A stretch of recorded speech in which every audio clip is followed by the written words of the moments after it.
नमस्कार मित्रों, आज मैं आपको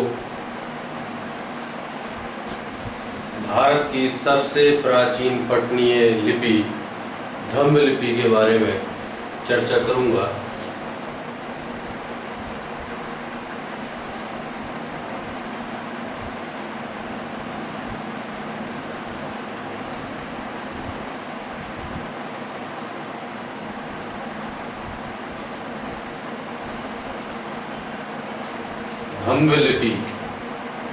धम्म लिपि भारत की सबसे प्राचीनतम पठनीय लिपि है।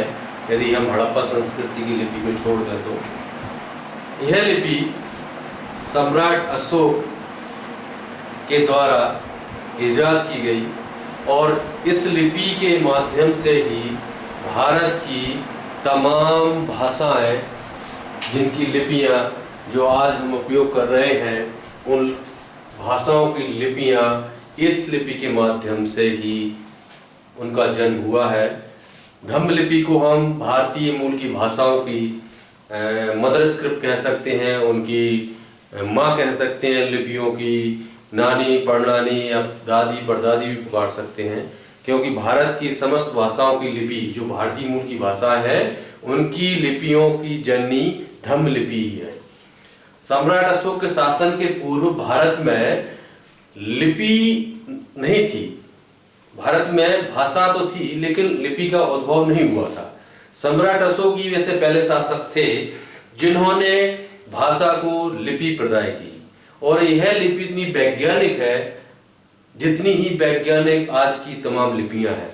या आप ऐसा भी कह सकते हैं, भारतीय मूल की भाषाओं की जो लिपियां हैं, इतनी वैज्ञानिक लिपियां इसलिए हैं क्योंकि धम्म लिपि उतनी वैज्ञानिक लिपि थी।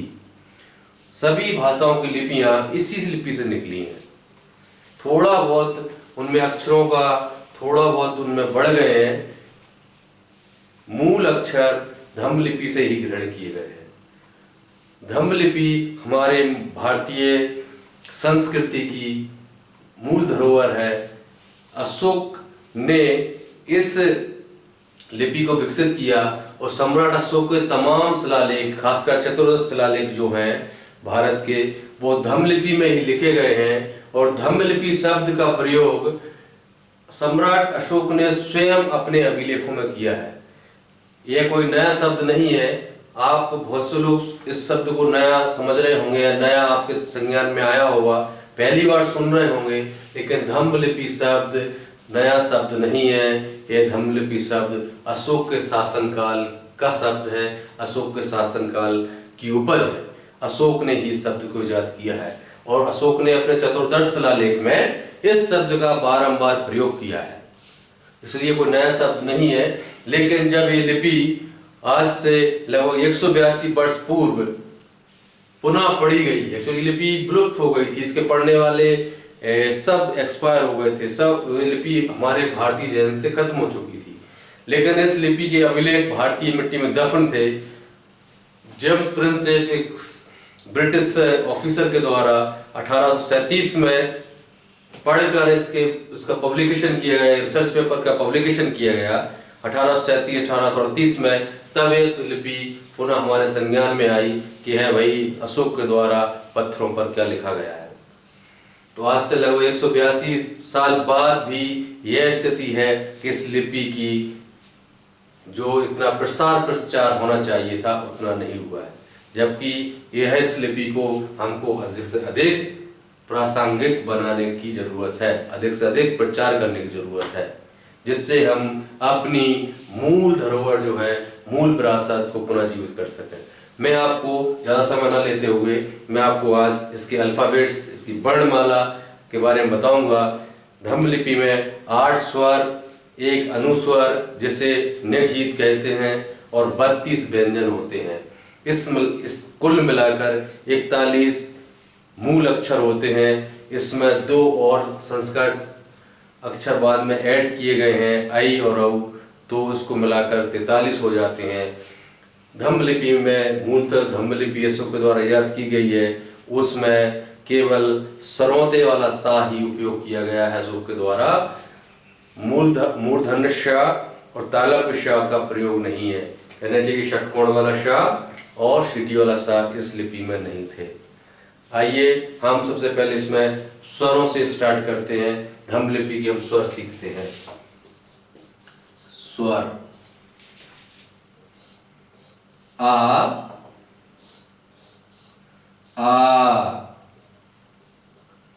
ई बड़ी ई, ऊ बड़ा ऊ, आ ई ऊ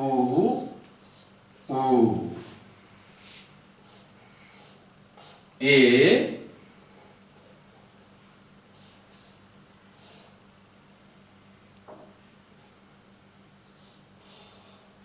ओ, ए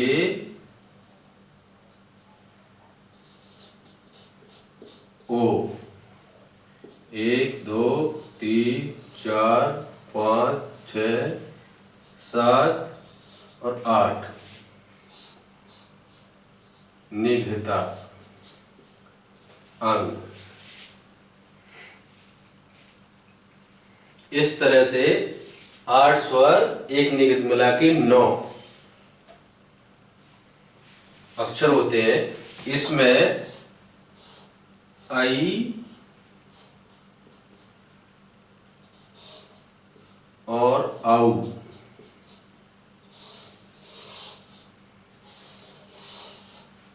ये दोनों बाद में संस्कारित हुए हैं। दोनों बाद में संस्कारित हुए हैं। मूल जो लिपि थी उसमें आई और औ अक्षर नहीं थे। इस प्रकार हम आ ई उ ए ओ अंग 8 स्वर एक निगता। बिल्कुल जैसे हिंदी में आपका स्वर व्यंजन होते हैं उसी प्रकार धम्म लिपि में भी आ ई उ ए ओ अंग ये हमारे धम्म लिपि के स्वर हो गए। इसके बाद हम धम्म लिपि के व्यंजनों के बारे में चर्चा करेंगे।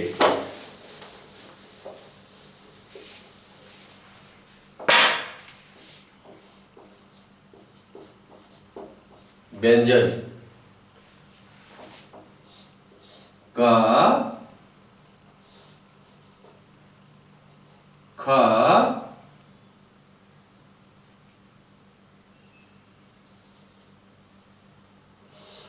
ग घ इंग क ख ग घ इंग।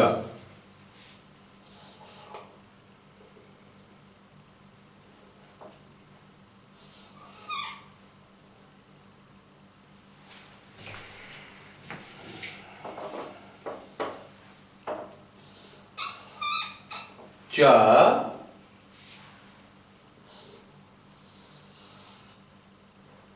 छ ज झ य च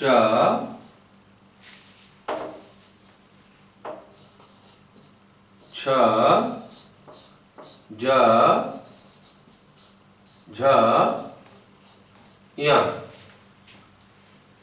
क ख ग घ य च छ ज झ य। उसके बाद सेम टा ठा डा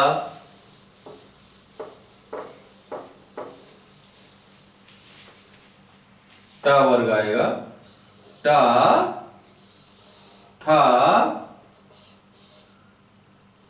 डा ढा ण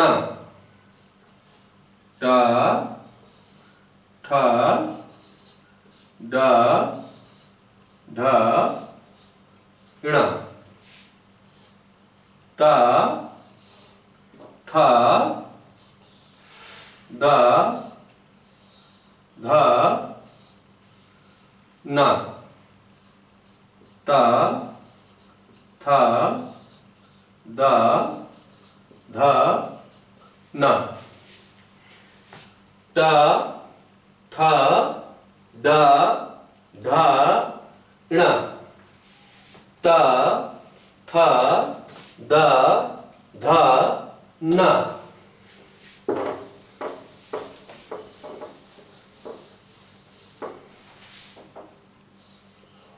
पा, फा, बा, भा, मा। पा, फा, बा, भा, मा।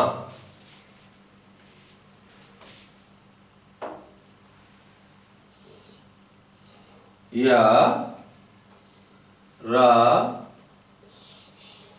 ला, बा,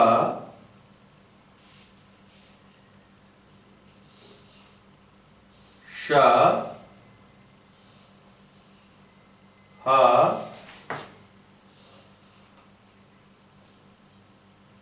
ला। या, रा, ला, वा, सा, हा, ला।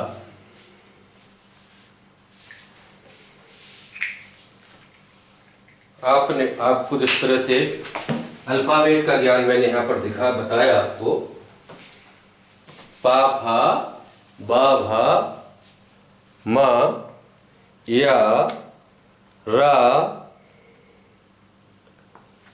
ला, वा, शा, ला। इस तरह से धम्म लिपि में 8 स्वर, 1 अनुस्वर निहित और 32 व्यंजन होते हैं। कुल मिलाकर 32 8 40, 1 अनुस्वर। अनुस्वर हिंदी में स्वर में काउंट होता है। प्राकृतिक पाली में जाएंगे, अनुस्वर को व्यंजन में काउंट किया है, तो हम कह सकते हैं 33 व्यंजन और 8 स्वर होते हैं। इसी के आधार पर जो अल्फाबेट्स यहाँ यूज किए हैं, इस अल्फाबेट के अनुसार आप सम्राट अशोक के द्वारा जितने भी अभिलेख लिखे गए हैं, जो अभी तक प्राप्त है, उन अभिलेखों को पढ़ सकते हैं। अल्फाबेट के बाद जो आती है मात्रा है।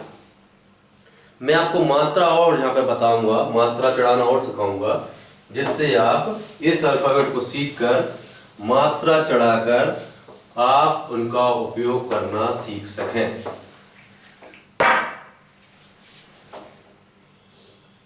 आ की मात्रा नहीं होती, जैसे आपके हिंदी में नहीं होती। आ एक्चुअली व्यंजन के हर व्यंजन में सम्मिलित रहता है। ये हो गई बड़ा की मात्रा आ। इस तरह से अक्षर के ऊपरी भाग में ई इस तरह से लगती है। बड़ी ई में ही थोड़ा सा संशोधन, एक डंडी और बढ़ा दी, बड़ी ई। ऊ अक्षर के नीचे भाग में लगती है। बड़ा ऊ अक्षर के निचले भाग में लगेगी। ठीक।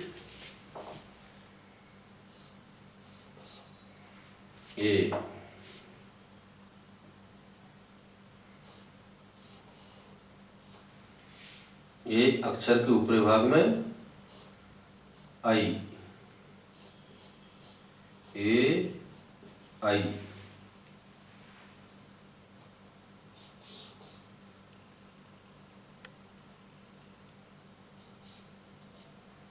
ओ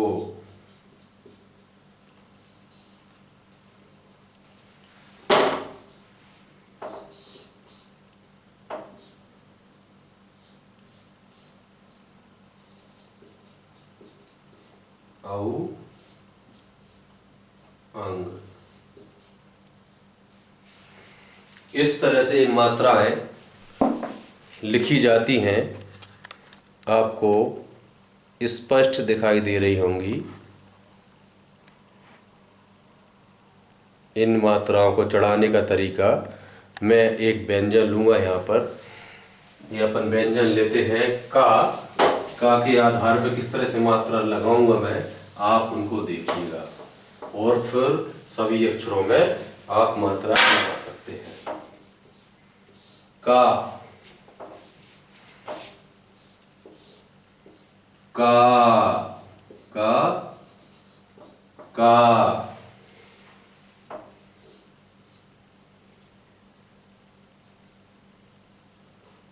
की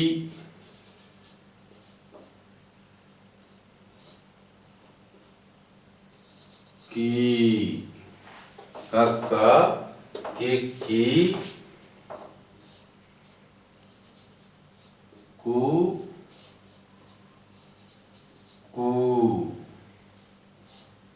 के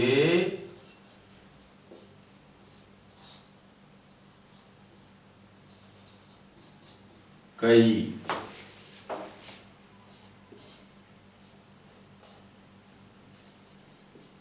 को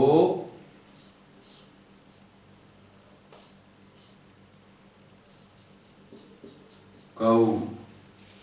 1 2 3 4 5 6 7 8 9 10 और अंतिम कम। का की कुकु के कई को कऊ कम।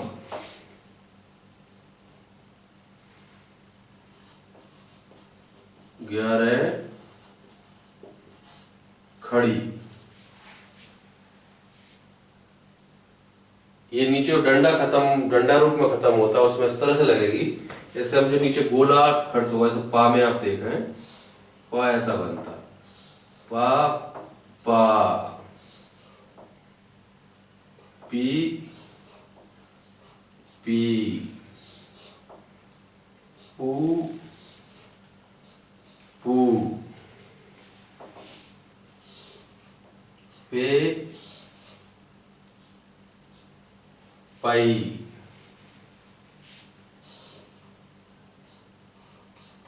पो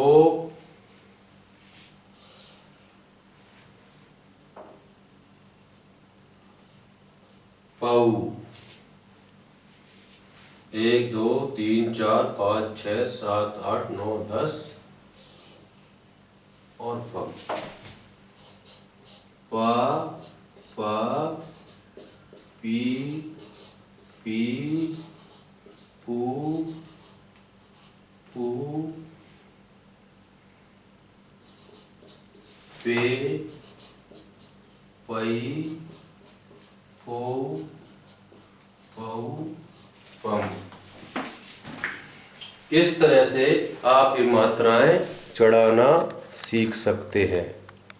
आपको स्पष्ट दिख रहा होगा। पप्पा पिप्पी पुप्पू पे पई पो पऊ पम पहा।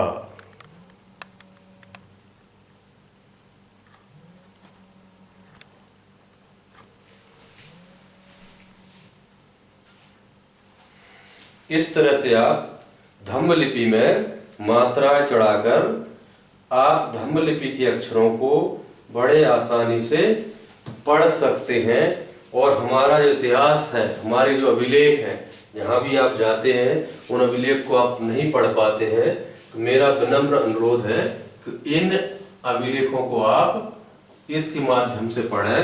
इस लिपि को केवल आप अभिलेख तक ही सीमित ना रखें। इस लिपि का प्रचलन हम दैनिक जो हमारी जरूरतें हैं, दैनिक जरूरतों में हमारी लिपि का उपयोग होता है, हम वहाँ भी कर सकते हैं। बड़ी सुंदर लिपि है और ये लिपि ऐतिहासिक है और साइंटिफिक वैज्ञानिक है। इसमें बनावट कुछ भी नहीं है, मतलब बहुत ही वैज्ञानिक लिपि है, बहुत ही सोच समझकर बहुत बुद्धिजीवी लोगों द्वारा यह बनाई गई है। हमको इस लिपि को पुनः जीवित करने की आवश्यकता है। और इस लिपि को हम जिस दिन जीवित कर लेंगे, हमारा बहुत सा इतिहास खुद ब खुद उसी ऊंचाई पर पुनः स्थापित हो जाएगा जहां पर पहले वो था। इसलिए इस लिपि को सीखना बहुत जरूरी है। मैंने आपको अल्फाबेट्स दिखाया है, अल्फाबेट्स किस तरह लिखेंगे और 11 खड़ी आप कैसे लिखेंगे। जब आप दोनों चीजें सीख लेंगे तो आप लिपि के अक्षर ज्ञान के आधार पर आप इसका अध्ययन कर सकेंगे। अगले पार्ट में हम आपको और इसके आगे के भाग बताएंगे। तब तक के लिए आप इसका अभ्यास करें। Thank you.